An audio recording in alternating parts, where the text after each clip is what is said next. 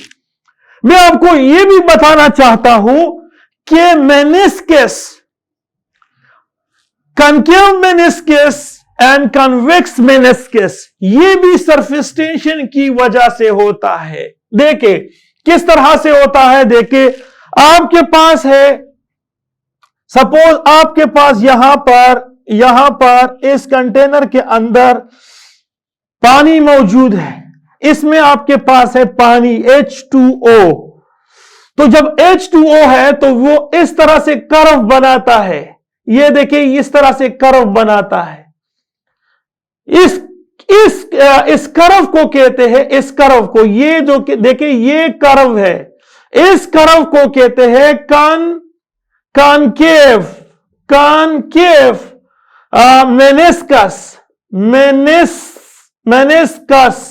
ये concave meniscus कहते हैं। मेनिस्कस किसको कहते हैं, कर्व को। ये पानी में, सो देखिए पानी में क्या होता है, पानी में आपके पास यहां पर इस कंटेनर और लिक्विड के दरमियान जो फोर्स होती है, यहां पर ये देखिए ये एडहेसिव फोर्स, तो एडहेसिव फोर्स जो है, एडहेसिव फोर्स डोमिनेट होता है कोहेसिव फोर्स पे। कोहेसिव फोर्स क्यों, लिक्विड के दरमियान जो फोर्स होती है वो कम होती है और दीवारों लिक्विड के दरमियान ज्यादा होती है, तो इस वजह से जो मेनिस्कस बनता है उसको हम कहते हैं कॉनकेव मेनिस्कस। लेकिन दूसरा, ये आपके पास एक दूसरा कंटेनर या बीकर है, इसमें आपके पास ये देखिए ये कन्वेक्स, ये कर्व मिलता है, इसको हम कहते हैं कन्वेक्स मेनिस्कस। ये क्यों होता है, क्योंकि यहां पर आपके पास कोहेसिव फोर्स वो डोमिनेंट होता है एडहेसिव फोर्स के ऊपर। ये देखिए ये क्यों, किस चीज में पाया जाता है, ये तो पानी में वाक़या होता है। जो पानी में जो है कॉनकेव मेनिस्कस बनता है, जबकि Hg पारा, Hg लिक्विड है, उसमें आपके पास याद रखिए कोहेसिव फोर्स जो है वो डोमिनेंट होता है एडहेसिव से। सो यहां पर ये एंगल यहां पर बनता है और यहां एंगल यहां पर बन जाता है। तो मतलब इसका ये हो गया कि ये कॉनकेव मेनिस्कस और कन्वेक्स मेनिस्कस भी ये आपकी सरफेस टेंशन की वजह से होती है। So thank you, Allah Hafiz.